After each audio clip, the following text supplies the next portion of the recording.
तुम्हाला सगळी जनता ही धन्यवाद देत असेल। मी पुन्हा येईन।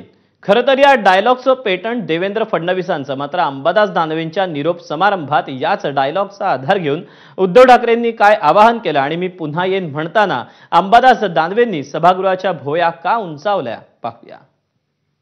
आज आपल्या या सभागृहाचे विरोधी पक्षनेते आणि माझे सहकारी अंबादास दानवे आपल्या कारकिर्दीची पहिली या सभागृहातली टर्म पूर्ण करतात। मी निवृत्त होतात बोलत नाही, ते पूर्ण करतात। पूर्ण करताना अंबादास तुम्ही जरा जोरात मी पुन्हा येईन बोला, कारण त्याला एक महत्व आहे आणि आहे त्याच पक्षातनं। 10वीला असताना अशा पद्धतीने निरोप समारंभ झाला होता। त्याच्यानंतर पहिल्यांदा असा निरोप समारंभ होत आहे। परंतु 10वीला असं झालं की निरोप समारंभ झाल्यावर पुन्हा त्याच कॉलेजला जावं लागलं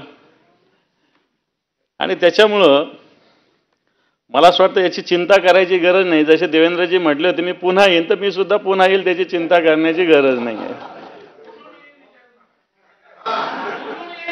ते विचारू नका।